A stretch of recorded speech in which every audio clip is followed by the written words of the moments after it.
Hello friends, कैसे आप सब। आइए दोस्तों, हम लोग पढ़ रहे हैं क्लास 10th की सोशल साइंस और उसमें से देख लेते हैं ऑब्जेक्टिव टेस्ट, जिसमें से पहला चैप्टर लिया गया है हिस्ट्री का और पहला चैप्टर लिया गया है ज्योग्राफी का। तो आइए दोस्तों देख लेते हैं ऑब्जेक्टिव श्रृंखला में सोशल साइंस का मॉक टेस्ट।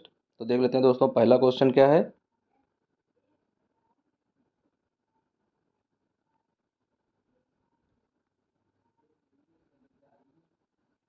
तो देख लेते हैं दोस्तों, पहला क्वेश्चन दिया गया है, इनमें से किस वर्ष में फ्रांस में, यानी इनमें से किस वर्ष में फ्रांस में नागरिक संहिता, जिसे नेपोलियन की संहिता के नाम से जाना जाता है, यानी वो कौन सा सन था जिसमें से फ्रांस में नागरिक संहिता को नेपोलियन की संहिता के नाम से जाना जाता था।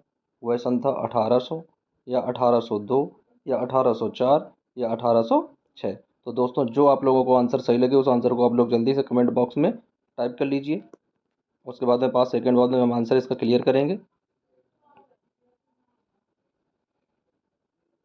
तो आइए दोस्तों देख लेते हैं इसका राइट आंसर जो है, राइट आंसर क्या हो जाएगा। तो दोस्तों, इनमें से किस वर्ष में फ्रांस में नागरिक संहिता, जिसे नेपोलियन की संहिता के नाम से जाना जाता है, वह दोस्तों सन था 1804। तो इसका राइट आंसर हो जाएगा सी नंबर, यानी पहले क्वेश्चन का राइट आंसर हो जाएगा सी नंबर 1804 में। अब आइए दोस्तों देख लेते हैं दूसरा क्वेश्चन।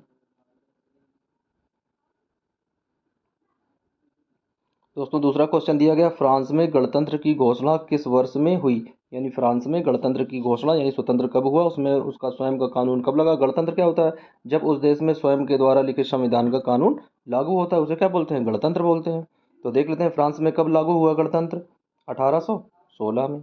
दूसरा ऑप्शन 1830 में, तीसरा ऑप्शन 1848 में और चौथा ऑप्शन 1810 में। तो दोस्तों, जो आंसर आप लोगों को सही लगे उसे आप लोग जल्दी से टाइप कर लो। अब देख लेते हैं भारत में गणतंत्र कब लागू हुआ। तो दोस्तों, भारत में गणतंत्र लागू हुआ 26 जनवरी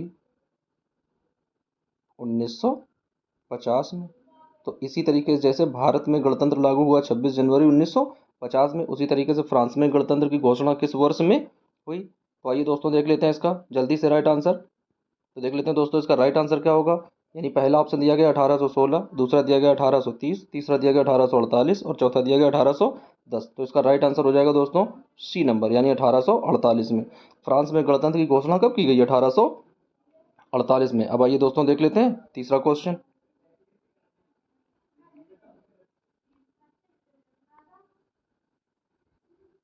तो दोस्तों, तीसरा क्वेश्चन दिया गया है, यंग इटली सोसाइटी का संस्थापक कौन था, यानी यंग इटली सोसाइटी का संस्थापक कौन था। ए नंबर में दिया गया गैरीबाल्डी था, बी नंबर में बिस्मार्क था, सी नंबर में काबूर था या डी नंबर में मेट्सनी या मेजनी था। तो दोस्तों, चार में से जो भी आंसर आप लोगों को सही लग रहा है उसे जल्दी से आप लोग कमेंट बॉक्स में लिख लें और इनको सही से एक बार पढ़ते चलें साथ साथ में।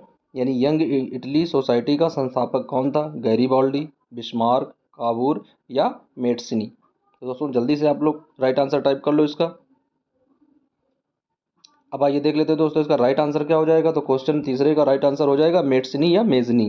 तो इसका राइट आंसर हो जाएगा डी नंबर, यानी क्वेश्चन नंबर तीसरे का राइट आंसर डी हो जाएगा, मेट्सनी या मेजनी। अब आइए देख लेते हैं दोस्तों चौथा क्वेश्चन। तो चौथा क्वेश्चन दिया गया है बच्चों, दिया गया किस संधि के फलस्वरूप यूनान को एक स्वतंत्र राष्ट्र के रूप में मान्यता मिली, यानी वो कौन सी संधि थी जिसमें यूनान को एक स्वतंत्र राष्ट्र की मान्यता दी गई। नंबर ए में दिया गया है वो पेरिस की संधि थी, बी में दिया गया है वर्साई की संधि थी, या सी में, यहाँ पर देख लो दोस्तों गलती से सी टाइप नहीं हो पाया तो यहाँ पर हम लोग लिख लेते हैं, ये है सी नंबर।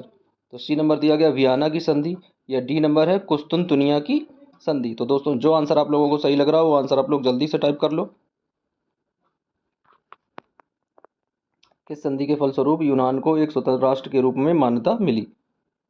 ऑप्शन ए पेरिस की संधि, ऑप्शन बी वर्साई की संधि, ऑप्शन सी है वियना की संधि या ऑप्शन डी है कुस्तुनतुनिया की संधि। तो आइए दोस्तों देख लेते हैं इसका राइट आंसर क्या है। तो दोस्तों देख लेते हैं इसका राइट आंसर, यानी किस संधि के फलस्वरूप यूनान को स्वतंत्र राष्ट्र के रूप में मान्यता मिली। तो वो संधि कौन थी, वो संधि थी डी नंबर, यानी कुस्तुनतुनिया की संधि।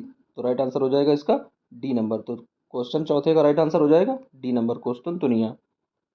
अब आइए देख लेते हैं दोस्तों अगला क्वेश्चन। तो अगला क्वेश्चन दिया गया, बहुत ही ज़्यादा इंपॉर्टेंट क्वेश्चन है, ज़बरदस्त क्वेश्चन है। कह रहा है जब फ्रांस छींकता है तो बाकी यूरोप को सर्दी जुकाम हो जाता है। भाई गजब का क्वेश्चन है। तो यह कथन किसने कहा। यानी जब फ्रांस छींकता है तो बाकी यूरोप को क्या हो जाता है, सर्दी जुकाम से पीड़ित हो जाता है बुरी तरीके से। तो देख लेते हैं यह कथन किसका, यह है मैटरनिक का, या यह कथन है बिस्मार्क का, या दिया गया है काबुर का, या मेटसिनी का। तो देख लेते हैं दोस्तों इसका राइट आंसर क्या है, जल्दी से आप लोग टाइप करो जो भी आंसर आप लोगों को सही लग रहा हो। भाई जबरदस्त कथन दिया गया है कि जब फ्रांस छींकता है तो बाकी सबको क्या होता है, सर्दी जुकाम हो जाता है, सर्दी लग जाती है गर्मी के सीजन में भी। तो आइए दोस्तों देख लेते हैं इसका राइट आंसर क्या है।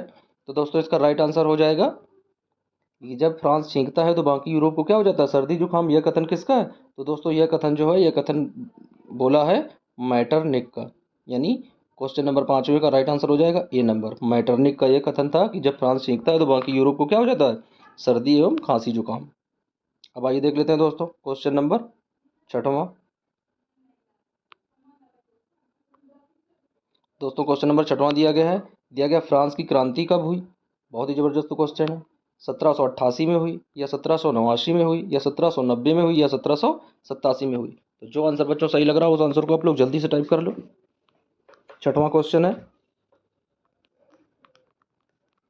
फ्रांस की क्रांति कब हुई। तो आइए दोस्तों देख लेते हैं इसका राइट आंसर। फ्रांस की क्रांति कब हुई, तो दोस्तों फ्रांस की क्रांति हुई 1789 में। तो इसका राइट आंसर हो जाएगा बी नंबर, यानी क्वेश्चन नंबर 6 का राइट आंसर बी, 1789। अब आइए दोस्तों देख लेते हैं अगला क्वेश्चन। तो अगला क्वेश्चन दिया गया बच्चों, दिया गया राष्ट्रवाद का आरंभ किस देश में हुआ था। यानी सबसे पहले राष्ट्रवाद का आरंभ जो है वो किस देश में हुआ था। तो राष्ट्रवाद का आरंभ सबसे पहले ऑप्शन ए दिया गया जर्मनी में हुआ था, या इटली में हुआ था, या फ्रांस में हुआ था, या फिर इंग्लैंड से हुआ था। तो दोस्तों जो आंसर सही लग रहा है उस आंसर को आप लोग जल्दी से 5 सेकंड के अंदर फटाक से एकदम कमेंट बॉक्स में टाइप कर लीजिए। अब आइए देख लेते हैं दोस्तों इसका राइट आंसर क्या हो जाएगा। राष्ट्रवाद का आरंभ किस देश में हुआ था, राष्ट्रवाद का आरंभ हुआ था फ्रांस में। तो इसका राइट आंसर हो जाएगा सी नंबर, यानी कहाँ पर हुआ था सबसे पहले, फ्रांस में। तो इसका राइट आंसर हो जाएगा सी नंबर। क्वेश्चन नंबर 7वें का राइट आंसर सी। अब आइए देख लेते हैं दोस्तों अगला क्वेश्चन। तो अगला क्वेश्चन दिया गया बच्चों, दिया गया जर्मनी को कब एक स्वतंत्र राष्ट्र घोषित किया गया। यानी जर्मनी को कब एक स्वतंत्र राष्ट्र के रूप में माना गया, घोषित किया गया। 1871 में, 1872 में, 1876 में, 1880 में। बहुत ईजी क्वेश्चन है बच्चों, जल्दी से टाइप करो इसका आंसर। देख लेते हैं जर्मनी को एक स्वतंत्र राष्ट्र किस सन में घोषित किया गया। तो दोस्तों इसका राइट आंसर है 1871 में। तो 8वें क्वेश्चन का राइट आंसर हो जाएगा ए नंबर, 1871 में। यानी 1871 में जर्मनी को एक स्वतंत्र राष्ट्र के रूप में घोषणा मिली। तो इसका राइट आंसर हो जाएगा ए नंबर। अब आइए देख लेते हैं दोस्तों अगला क्वेश्चन।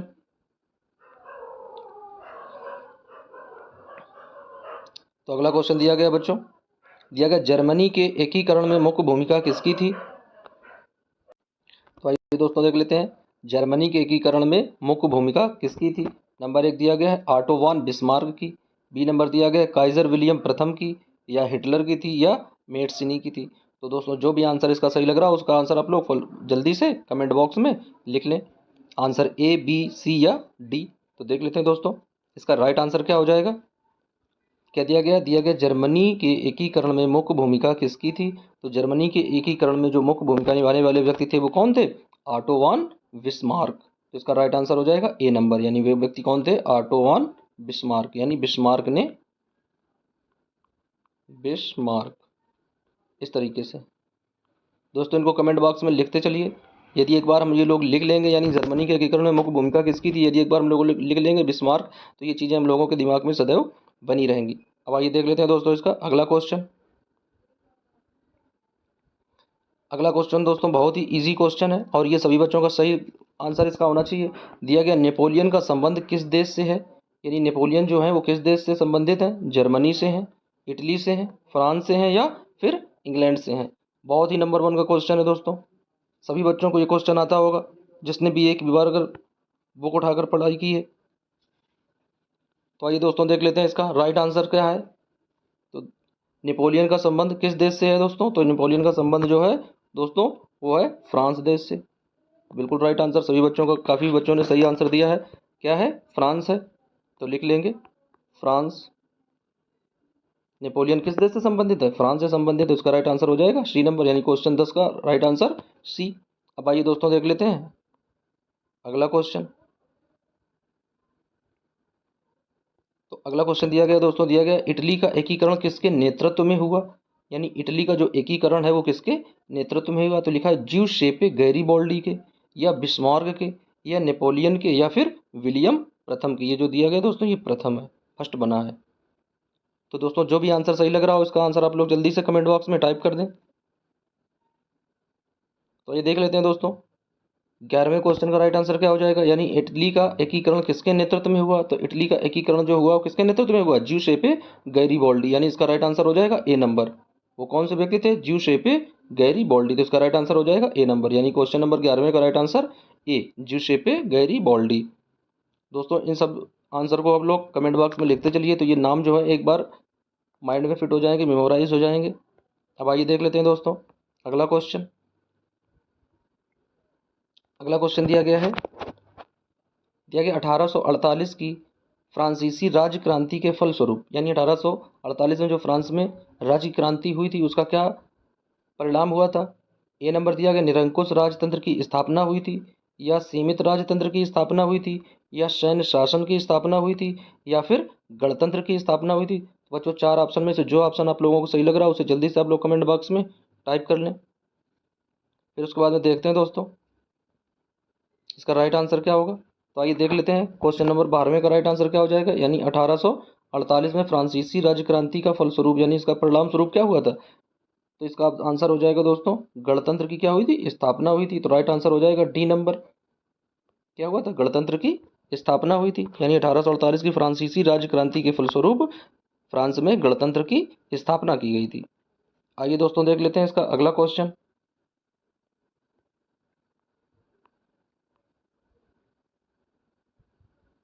तो अगला क्वेश्चन दिया गया दोस्तों, लिखा है जर्मन संस्कृति में वोक्स जिस्ट का आशय है। यानी एक शब्द दिया गया दोस्तों वोक जिस्ट, शब्द क्या दिया गया है, दिया गया है वोक जिस्ट। तो इस वोक जिस्ट शब्द का क्या आशय, यानी इसका क्या अर्थ होता है वोक जिस्ट। तो आइए देख लेते हैं दोस्तों। पहला ऑप्शन दिया गया राष्ट्र, दूसरा दिया गया संविधान, तीसरा दिया गया आम जनता, या चौथा दिया गया संसद। तो आइए देख लेते हैं इसका राइट आंसर क्या होगा। तो दोस्तों आप लोग जल्दी से टाइप कर लो इसका राइट आंसर।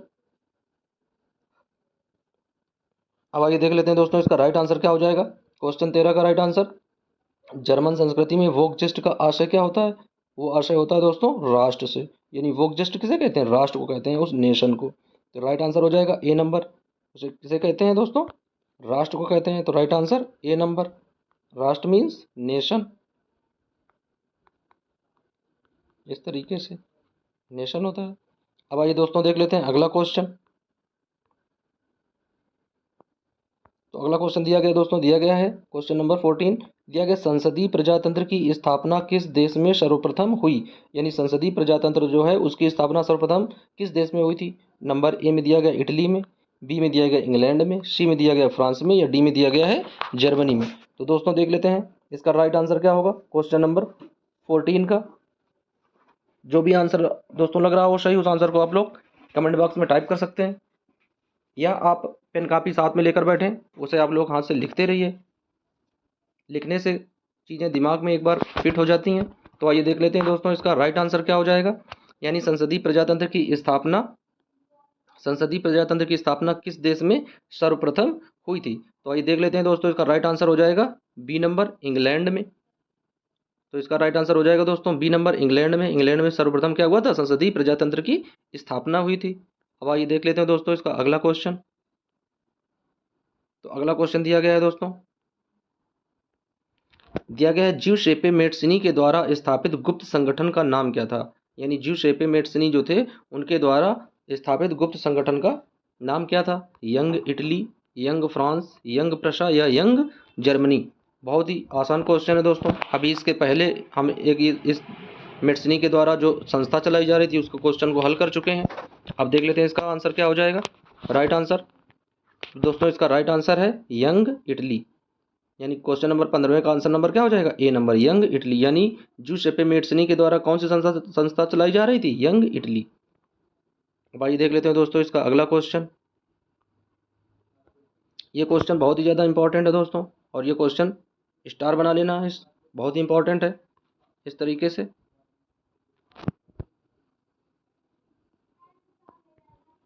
तो देख लेते हैं नेपोलियन की पराजय कब हुई। बहुत ही ज़्यादा इजी क्वेश्चन है। 1814 में, 1815 में, 1816 में, 1817 में। तो देख लेते हैं दोस्तों इसका राइट आंसर क्या हो जाएगा।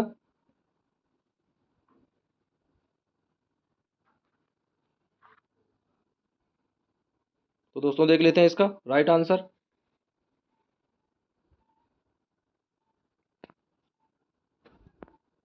दोस्तों इसका राइट आंसर हो जाएगा नेपोलियन की पराजय कब हुई थी। तो नेपोलियन की पराजय हुई थी दोस्तों 1815 में। तो इसका राइट आंसर हो जाएगा 1815, यानी क्वेश्चन नंबर 16 का राइट आंसर हो जाएगा बी नंबर 1815 में। अब आइए देख लेते हैं दोस्तों अगला क्वेश्चन।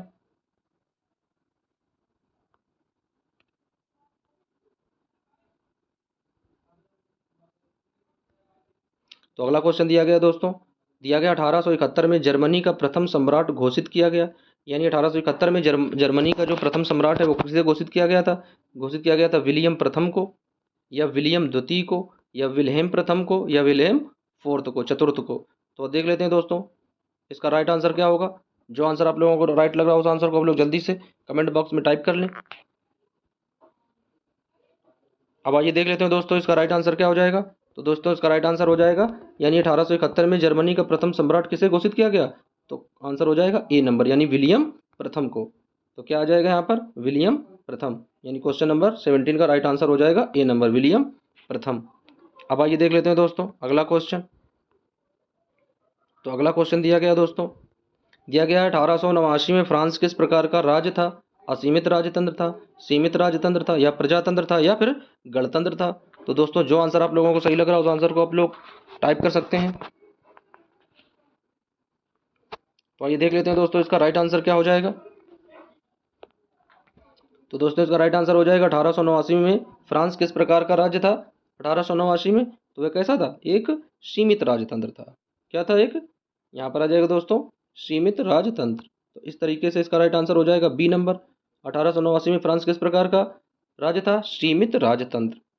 तो 18वें का क्वेश्चन, बी नंबर का जो 18वां क्वेश्चन है उसका राइट आंसर हो जाएगा बी नंबर, सीमित राजतंत्र। अब आइए देख लेते हैं दोस्तों अगला क्वेश्चन। दोस्तों अगला क्वेश्चन दिया गया है, 1861 में एकीकृत इटली का सम्राट किसे घोषित किया गया। यानी 1861 में एकीकृत इटली का सम्राट किसे घोषित किया गया। ए ऑप्शन में दिया गया इमैनुअल द्वितीय को, बी में दिया गया ज्यूसेप्पे मैट्सिनी को, सी में दिया गया विलियम प्रथम को, या डी में दिया गया ज्यूसेप्पे गैरीबाल्डी को। अब आइए देख लेते हैं दोस्तों इसका राइट आंसर क्या होगा। जो आंसर आप लोगों को बच्चों सही लग रहा है उस आंसर को आप लोग कमेंट बॉक्स में टाइप कर लें। अब देख लेते हैं दोस्तों इसका राइट आंसर क्या है। तो इसका राइट आंसर हो जाएगा, यानी 1861 में एकीकृत इटली का सम्राट किसे घोषित किया गया, वो कौन थे, वो थे इमैनुअल द्वितीय। तो इसका राइट आंसर हो जाएगा ए नंबर, यानी 19वें क्वेश्चन का राइट आंसर ए नंबर। अब आइए देख लेते हैं अगला क्वेश्चन। दोस्तों अगला क्वेश्चन दिया गया है कि वियना की संधि कब हुई थी। वियना की संधि कब हुई थी। तो दिया गया ए नंबर 1814 में हुई थी, बी नंबर 1815 में हुई थी, या सी नंबर 1816 में हुई थी, या डी नंबर 1817 में हुई थी। तो दोस्तों जो आंसर आप लोगों को सही लग रहा है उस आंसर को आप लोग जल्दी से टाइप कर लें। 20वां क्वेश्चन है। आइए दोस्तों देख लेते हैं इसका राइट आंसर क्या होगा। तो दोस्तों इसका राइट आंसर, यानी वियना की संधि कब हुई थी। वियना की संधि हुई थी 1815 में। तो इसका राइट आंसर हो जाएगा बी नंबर दोस्तों। क्वेश्चन नंबर 20वें का राइट आंसर हो जाएगा बी, 1815 में। अब आइए देख लेते हैं दोस्तों अगला क्वेश्चन। तो अगला क्वेश्चन दिया गया बच्चों,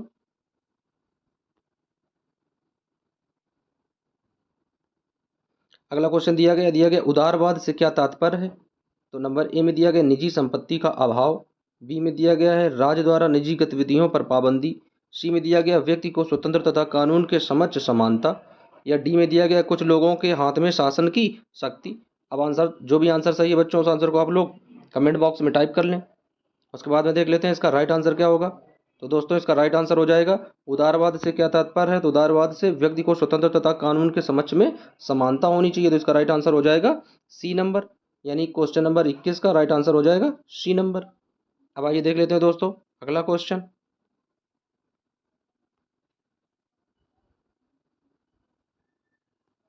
तो अगला क्वेश्चन दिया गया दोस्तों, दिया गया भूमि एक संसाधन है। अब देख लेते हैं यहाँ पर डॉट डॉट है, उसे भरना है। किस तरीके से भरेंगे? तो भूमि एक कैसा संसाधन है? प्राकृतिक संसाधन है, मानव निर्मित संसाधन है, सौर ऊर्जा से निर्मित संसाधन है, या इनमें से कोई नहीं फिर। तो आइए देख लेते हैं दोस्तों इसका राइट आंसर क्या होगा क्वेश्चन नंबर 22 का। जो भी राइट आंसर है दोस्तों उस आंसर को आप लोग जल्दी से कमेंट बॉक्स में लिख लें। अब आइए देख लेते हैं दोस्तों, भूमि एक कैसा संसाधन है? भूमि एक प्राकृतिक संसाधन है। दोस्तों हम लोग भी देख लेते हैं अपने खेतों में चारों ओर जो भूमि है उसे किसने बनाया? वो तो प्राकृतिक है, प्रकृति के द्वारा बनाई गई है। वो ना तो किसी मानव निर्मित यानी ना तो किसी मनुष्य ने बनाई है। सौर ऊर्जा ना तो सौर ऊर्जा से निर्मित हुई है। तो उसका राइट आंसर क्या हो जाएगा? राइट आंसर हो जाएगा ए नंबर, कि भूमि क्या है? भूमि एक प्राकृतिक संसाधन है। तो इसका राइट आंसर हो जाएगा ए नंबर। अब आइए देख लेते हैं दोस्तों अगला क्वेश्चन। दोस्तों अगला क्वेश्चन दिया गया, निम्न में से मिट्टी का प्रकार नहीं है? काली मिट्टी, पीली मिट्टी, लेटराइट मिट्टी, या सीमेंट मिट्टी। बच्चों ये क्वेश्चन तो सभी बच्चे समझ गए होंगे, इतना आसान सा क्वेश्चन फिर इससे ज़्यादा नहीं होगा दोस्तों। तो जो भी आंसर सही लग रहा है उस आंसर को आप लोग जल्दी से कमेंट बॉक्स में लिख लें। अब आइए देख लेते हैं इसका राइट आंसर क्या होगा, क्योंकि बिल्कुल इजी क्वेश्चन है। यानी मिट्टी के प्रकार कौन सा नहीं है? काली मिट्टी होती है, बिल्कुल सही है। पीली मिट्टी होती है, बिल्कुल सही है। लेटराइट मिट्टी होती है, बिल्कुल सही। सीमेंट कभी मिट्टी बनी नहीं सकती भाई, ये तो सीमेंट है जिसके द्वारा घरों में प्रयोग किया जाता है, घर बनाने में, रोड बनाने में, इस तरीके से सीमेंट का प्रयोग किया जाता है। तो इसका राइट आंसर हो जाएगा डी नंबर। अब आइए देख लेते हैं दोस्तों अगला क्वेश्चन। अगला क्वेश्चन दिया गया दोस्तों, दिया गया रियो डी जेनेरिया में पृथ्वी शिखर सम्मेलन का आयोजन किस वर्ष में किया गया था? यानी 1972 में, 1992 में, 1979 में, या 1958 में। तो दोस्तों जो भी आंसर सही लग रहा है उस आंसर को आप लोग जल्दी से कमेंट बॉक्स में लिख लें। बहुत ईजी क्वेश्चन है। ये जो क्वेश्चन है कई बार कंपटीशन एग्जाम में पूछा जा चुका है। जो भी क्वेश्चन दिया गया रियो डी जेनेरिया में पृथ्वी शिखर सम्मेलन, कई बार ये क्वेश्चन पूछा जा चुका है। तो दोस्तों इसका राइट आंसर देख लेते हैं, इसका राइट आंसर क्या होगा? दोस्तों इसका राइट आंसर हो जाएगा 1992 में। क्या हो जाएगा? 1992 में। तो इसका राइट आंसर हो जाएगा डी नंबर, यानी क्वेश्चन नंबर 24 का राइट आंसर हो जाएगा बी नंबर, 1992। अब आइए दोस्तों देख लेते हैं इसका अगला क्वेश्चन। तो अगला क्वेश्चन दिया गया है, ये भी इजी क्वेश्चन है। लिखा किस राज्य में काली मिट्टी पाई जाती है भाई? ए में दिया गया झारखंड में, बी में दिया गया गुजरात में, सी में दिया गया राजस्थान में, और डी में दिया गया है बिहार में। चलो अच्छा हुआ कि अपना उत्तर प्रदेश नहीं दिया गया दोस्तों। अब आइए देख लेते हैं इसका राइट आंसर क्या होगा। तो दोस्तों देख लेते हैं इसका राइट आंसर, यानी किस राज्य में काली मिट्टी पाई जाती है। तो दोस्तों देख लेते हैं गुजरात में। क्या दिया गया? किस राज्य में काली मिट्टी पाई जाती है? तो कौन सा राज्य है? वो है गुजरात। गुजरात में काली मिट्टी पाई जाती है। अब आइए देख लेते हैं दोस्तों अगला क्वेश्चन। तो अगला क्वेश्चन दिया गया दोस्तों, लिखा है पर्वतों पर मृदा अपरदन का साधन है। क्या साधन है? पवन, हिमनद, जल, या पशु चारण। दोस्तों यहाँ पर चरण लिख गया, यहाँ पर चारण होना चाहिए। यानी क्या होता है? पूरे तरीके से होता है पशु चारण, ऐसे लिखा जाता है पशु चारण, इस तरीके से। तो गलती से दोस्तों थोड़ा टाइपिंग गलती हो गई, यहाँ पर आगरंडा हो जाएगा। तो देख लेते हैं पर्वतों पर मृदा अपर्दन का साधन क्या है। नंबर ए पवन, नंबर बी हिमनद, नंबर सी जल, और नंबर डी पशु चारण। तो दोस्तों जो आंसर आप लोगों को सही लग रहा है उस आंसर को आप लोग जल्दी से टाइप कर लें। अब आइए देख लेते हैं तो इसका राइट आंसर क्या है बच्चों। तो इसका राइट आंसर हो जाएगा, पर्वतों पर मृदा अपर्दन का मुख्य साधन क्या होता है? हिमनद होता है। तो इसका राइट आंसर हो जाएगा बी नंबर, हिमनद। अब देख लेते हैं दोस्तों अगला क्वेश्चन। अगला क्वेश्चन दिया गया बच्चों, दिया गया लाल पीली मिट्टी पाई जाती है। यानी लाल पीली मिट्टी कहाँ पाई जाती है? ए में दिया गया दक्कन के पठार में, बी में दिया गया मालवा प्रदेश में, सी में दिया गया ब्रह्मपुत्र नदी की घाटी में, या डी में दिया गया थार के रेगिस्तान में। तो दोस्तों देख लेते हैं इसका राइट आंसर क्या होगा। जो भी आंसर सही लग रहा हो दोस्तों उसको जल्दी से कमेंट बॉक्स में टाइप कर लें। Question number 27। तो आइए दोस्तों देख लेते हैं क्वेश्चन नंबर 27 का जो राइट आंसर होगा वो राइट आंसर क्या हो जाएगा दोस्तों। राइट आंसर हो जाएगा ए नंबर हो जाएगा राइट आंसर, यानी दक्कन के पठार में। दक्कन के पठार में। तो इसका राइट आंसर हो जाएगा ए नंबर, यानी क्वेश्चन नंबर 27 का राइट आंसर ए हो जाएगा दक्कन के पठार में। अब आइए देख लेते हो दोस्तों अगला क्वेश्चन। तो अगला क्वेश्चन दिया गया दोस्तों, पंजाब में भूमि निम्नीकरण का मुख्य कारण कौन सा है? नंबर ए गहन खेती करना, नंबर बी वनों उन्मूलन होना, नंबर सी अधिक सिंचाई की मात्रा होना, या डी अति पशु चारण होना। दोस्तों जो आंसर सही लग रहा हो उस आंसर को जल्दी से टाइप कर लो। 5 सेकंड के अंदर हम इसका आंसर बताते हैं दोस्तों। अब आइए देख लेते हैं इसका राइट आंसर क्या हो जाएगा। तो दोस्तों इसका राइट आंसर हो जाएगा, पंजाब में भूमि उन्मूलन भूमि निम्नीकरण का मुख्य कारण कौन सा होता है? तो मुख्य कारण होता है दोस्तों अधिक सिंचाई की मात्रा होना। तो इसका राइट आंसर क्या हो जाएगा 28वें का, अधिक सिंचाई की मात्रा होना, यानी ऑप्शन नंबर सी इसका सही हो जाएगा। अब आइए देख लेते हैं अगला क्वेश्चन। ये भी बहुत इजी क्वेश्चन दिया गया है कपास की खेती के लिए कौन सी मृदा उपयुक्त होती है? यानी कपास की यदि खेती करनी हो तो उसमें कौन सी मृदा सबसे परफेक्ट होती है? तो देख लेते हैं काली मृदा, बी में दिया गया लाल मृदा, सी में दिया गया जलोढ़ मृदा, या डी में दिया गया है लेटराइट। यहाँ पर देख लेते हैं दोस्तों, मृदा लिखने के लिए थोड़ा टाइपिंग में मिस्टेक हो गया, मृदा नहीं लिख पाया है, तो यहाँ पर हम लोग लिख लेते हैं इस तरीके से मृदा। तो ए में काली, बी में लाल, सी में जलोढ़ और डी में लेटराइट। दोस्तों जो आंसर आप लोगों को सही लग रहा है उस आंसर को आप लोग जल्दी से टाइप कर लो, उसके बाद में हम इसका राइट आंसर बताते हैं। तो आइए दोस्तों देख लेते हैं इसका राइट आंसर क्या हो जाएगा। यानी कपास की खेती के लिए कौन सी मृदा उपयुक्त होती है? तो दोस्तों कपास की खेती के लिए काली मृदा ही सबसे ज़्यादा उपयुक्त मानी जाती है। तो इसका राइट आंसर हो जाएगा ए नंबर, यानी कि काली मृदा। अब देख लेते हैं दोस्तों अगला क्वेश्चन। दोस्तों अगला क्वेश्चन दिया गया चाय की खेती के लिए कौन सी मृदा उपयुक्त होती है? ये बहुत ज़्यादा इंपॉर्टेंट क्वेश्चन है, स्टार क्वेश्चन है दोस्तों ये। यानी चाय की खेती के लिए कौन सी मृदा उपयुक्त होती है? लाल मिट्टी, जलोढ़ मिट्टी, पर्वतीय मिट्टी, या लेटराइट मिट्टी। दोस्तों जो आंसर आप लोगों को सही लग रहा है उस आंसर को आप लोग जल्दी से टाइप कर लें। अब आइए देख लेते हैं इसका राइट आंसर क्या होगा दोस्तों। तो चाय की खेती के लिए कौन सी मृदा उपयुक्त होती है? तो दोस्तों चाय की खेती के लिए सबसे उपयुक्त मृदा कौन सी होती है? लेटराइट मिट्टी। इसका राइट आंसर हो जाएगा डी नंबर, लेटराइट मिट्टी। अब आइए देख लेते हैं इसका अगला क्वेश्चन। दोस्तों अगला क्वेश्चन दिया गया कहाँ पर सीढ़ीदार खेती की जाती है? यानी कौन सा ऐसा राज्य है जहाँ पर खेत जो होते हैं वो सीढ़ीदार होते हैं, जिस तरीके से छत छत में जाने के लिए सीढ़ियाँ बनी होती हैं, यानी जीना बना होता है, उसी तरीके से सीढ़ीदार खेत होते हैं। तो देख लेते हैं, पहला ऑप्शन दिया गया पंजाब में, दूसरा ऑप्शन दिया गया हरियाणा में, तीसरा ऑप्शन दिया गया उत्तर प्रदेश में, और चौथा ऑप्शन दिया गया उत्तराखंड में। तो दोस्तों जो आंसर सही लग रहा है उस आंसर को आप लोग जल्दी से टाइप कर लो। अब आइए देख लेते हैं दोस्तों इसका राइट आंसर क्या हो जाएगा। तो पंजाब में तो इस तरह की खेती की नहीं जाती है, हरियाणा में भी नहीं की जाती, उत्तर प्रदेश में भी नहीं होती, क्योंकि उत्तर प्रदेश के हम लोग मूल निवासी हैं। उसके बाद में उत्तराखंड में इस तरह की खेती की जाती है। तो इसका राइट आंसर हो जाएगा आंसर डी, यानी क्वेश्चन नंबर 31 का ऑप्शन नंबर डी सही हो जाएगा। कहाँ पे? उत्तराखंड में। तो इसका राइट आंसर हो जाएगा उत्तराखंड। आइए दोस्तों देख लेते हैं अगला क्वेश्चन। दिया गया दोस्तों किसकी मात्रा जलोढ़ मिट्टी में सबसे अधिक पाई जाती है? तो देख लेते हैं, पोटास की मात्रा, चूना की मात्रा, फास्फोरस की मात्रा, या इनमें से कोई नहीं। तो दोस्तों देख लेते हैं, जो भी राइट आंसर है दोस्तों उस राइट आंसर को आप लोग जल्दी से टाइप कर लो। अब आइए देख लेते हैं इसका राइट आंसर, यानी किसकी मात्रा जलोढ़ मिट्टी में सबसे अधिक पाई जाती है। दिया गया है किसकी मात्रा जलोढ़ मिट्टी में सबसे अधिक पाई जाती है, पोटाश, चूना, फास्फोरस, या इनमें से कोई नहीं। तो जो ऑप्शन दिए गए हैं दोस्तों इनमें से कोई नहीं है। जो जलोढ़ मिट्टी में जिसकी मात्रा सबसे अधिक पाई जाती है वो इनमें से कोई ऑप्शन दिया ही नहीं गया। तो इसका राइट आंसर हो जाएगा डी नंबर, यानी इनमें से कोई नहीं। अब आइए देख लेते हैं दोस्तों अगला क्वेश्चन। दोस्तों अगला क्वेश्चन दिया गया किस राज्य में लाल मिट्टी पाई जाती है? ये बहुत ज़बरदस्त क्वेश्चन है दोस्तों। किस राज्य में लाल मिट्टी पाई जाती है? गुजरात में, उड़ीसा में, पंजाब में, या फिर उत्तर प्रदेश में। दोस्तों जो आंसर आप लोगों को सही लग रहा है उस आंसर को आप लोग जल्दी से टाइप कर लो।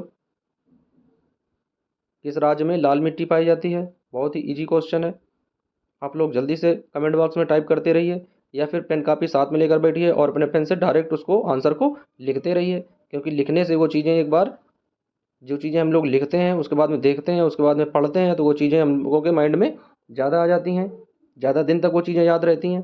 तो देख लेते हैं इसका राइट आंसर क्या हो जाएगा दोस्तों। तो किस राज्य में लाल मिट्टी यानी किस राज्य में लाल मिट्टी पाई जाती है? तो दोस्तों वो राज्य है कौन सा? वो राज्य है ओडिशा। तो इसका राइट आंसर क्या हो जाएगा दोस्तों? ओडिशा हो जाएगा। यानी इसका बी ऑप्शन सही हो जाएगा। क्वेश्चन नंबर 33 का ऑप्शन नंबर बी सही हो जाएगा। अब आइए देख लेते हैं दोस्तों अगला क्वेश्चन। दोस्तों अगला क्वेश्चन दिया गया, किस राज्य में सबसे अधिक प्रतिशत कृषि भूमि पर खेती होती है? ये बहुत ज़्यादा इंपॉर्टेंट क्वेश्चन है। मिजोरम में, मणिपुर में, केरल में या फिर पंजाब में? ये कई बच्चों का आंसर एकदम से सही जाएगा, बिल्कुल एकदम इजी क्वेश्चन है। अब आइए देख लेते हैं दोस्तों इसका राइट आंसर क्या हो जाएगा कि किस राज्य में सबसे अधिक प्रतिशत कृषि भूमि पर खेती होती है? मिजोरम में ये तो नहीं होती है, मणिपुर में भी नहीं होती, केरल में भी नहीं होती है, कहाँ में होती है? पंजाब में। क्योंकि हम लोगों ने सुना है कि पंजाब में बहुत ज़्यादा किसान पाए जाते हैं। कृषि कानून जो हुए थे पंजाब और हरियाणा के किसानों ने क्या किया था? सबसे बड़ा आंदोलन किया था कृषि कानूनों के जो नियम बने थे उनके विरुद्ध में। तो इसका राइट आंसर हो जाएगा डी नंबर यानी पंजाब में। अब आइए देख लेते हैं दोस्तों अगला क्वेश्चन। दोस्तों अगला क्वेश्चन दिया गया है,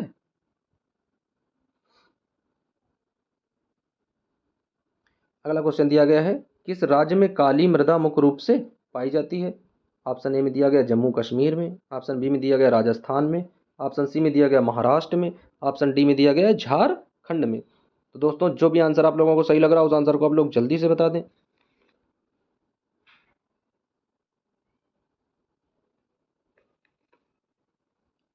तो आइए देख लेते हैं दोस्तों इसका राइट आंसर क्या हो जाएगा, यानी किस राज्य में काली मृदा मुख्य रूप से पाई जाती है? दोस्तों इसका राइट आंसर हो जाएगा डी नंबर। कहाँ पे पाई जाती है? झारखंड में। तो क्वेश्चन नंबर 35 का राइट आंसर हो जाएगा डी नंबर झारखंड। अब आइए देखते हैं दोस्तों अगला क्वेश्चन। तो अगला क्वेश्चन दिया गया है दोस्तों, दिया गया एजेंडा 21 का संबंध किससे है? यानी एजेंडा जो 21 है वो किससे संबंधित है? नंबर एक ओजोन क्षारण से, नंबर दो वैश्विक तापन से, नंबर सी जलवायु परिवर्तन से, या नंबर डी सतत पोषणीय संधारणीय विकास से। तो दोस्तों जो आंसर आप लोगों को सही लग रहा है उस आंसर को आप लोग जल्दी से टाइप कर लें। यानी एजेंडा 21 का संबंध किससे है? ओजोन परत से है जो कि पृथ्वी की बाह्य सतह में होती है, जिससे सूर्य की पराबैंगनी किरणें पृथ्वी तक नहीं आ पाती हैं और हमें धूप के रूप में विटामिन डी के रूप में प्राप्त होती हैं। वैश्विक तापन से यानी विश्व में जो तापमान बढ़ता जा रहा है उससे संबंधित है। यह जलवायु परिवर्तन से यानी जलवायु जो समय पर यानी मौसम के साथ साथ जलवायु जो है बदलती रहती है उनसे संबंधित है, या फिर सतत पोषणीय संधारणीय विकास से। तो आइए दोस्तों देख लेते हैं इसका राइट आंसर क्या हो जाएगा। तो दोस्तों क्वेश्चन नंबर 36 का राइट आंसर हो जाएगा सतत पोषणीय संधारणीय विकास से। तो इसका राइट आंसर हो जाएगा डी नंबर, यानी क्वेश्चन नंबर 36 का राइट आंसर हो जाएगा डी नंबर, सतत पोषणीय संधारणीय विकास से। अब आइए देख लेते हैं दोस्तों अगला क्वेश्चन। अगला क्वेश्चन दिया गया दोस्तों, ये जो है ये मैप से संबंधित है, यानी ये नक्शे से संबंधित है जो कि हाई स्कूल में सोशल साइंस में मैप भरने के लिए आते हैं, उन्हीं से क्वेश्चन लिए गए हैं दो तीन क्वेश्चन। तो दिया गया विशाल नरसंहार 1919 में कहाँ पर हुआ था? दिल्ली में हुआ था, पंजाब में हुआ था, अमृतसर में हुआ था, या फिर पश्चिम बंगाल में हुआ था? तो दोस्तों जो आंसर आप लोगों को सही लग रहा है उस आंसर को आप लोग जल्दी से टाइप कर लें।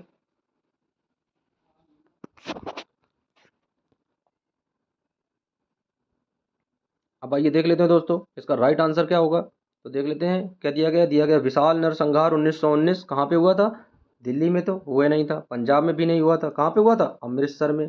और अमृतसर के कहाँ पर हुआ था? अमृतसर का वह कौन सा स्थान था? अमृतसर का वह स्थान था जलियांवाला बाग।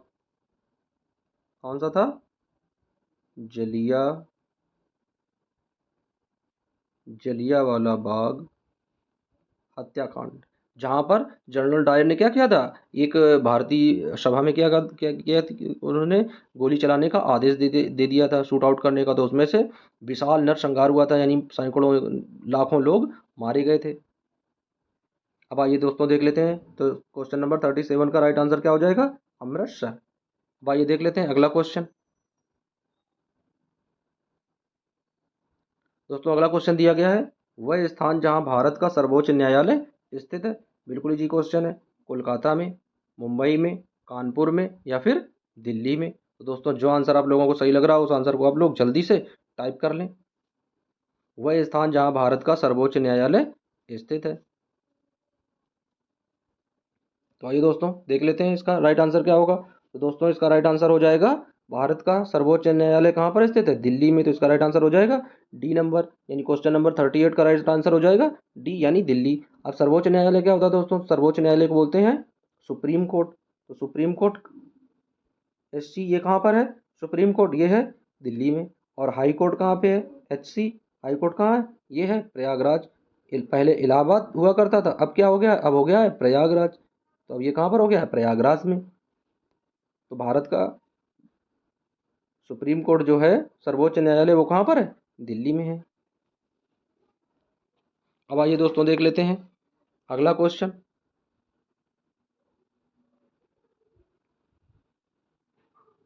दोस्तों अगला क्वेश्चन दिया गया, वह स्थान जहां पर क्रांतिकारियों ने अंग्रेजों की रेलगाड़ी को लूट लिया। यानी वह स्थान जहां पर अंग्रेजों ने क्या किया? अंग्रेजों ने जो भी अंग्रेजों की रेलगाड़ियां थी, जहां से वो लोग क्या करते थे, एक जगह से दूसरी जगह सामान और बारूद हथियार ले जाते थे, तो क्या किया क्रांतिकारियों ने? उस रेलगाड़ियों को क्या किया था? लूट लिया था। वह स्थान कौन सा है? मद्रास है, चेरापूंजी है, चौरी चौरा है, या फिर झांसी है।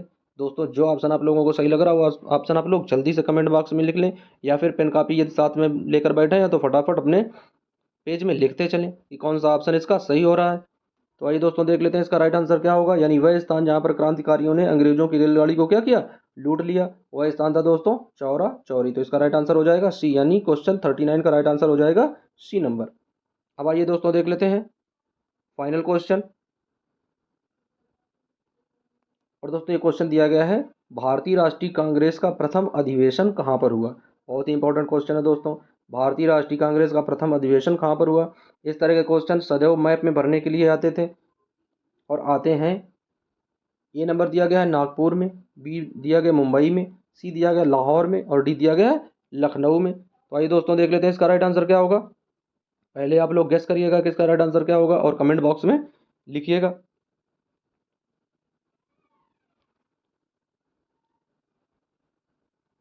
अब आइए दोस्तों देख लेते हैं इसका राइट आंसर।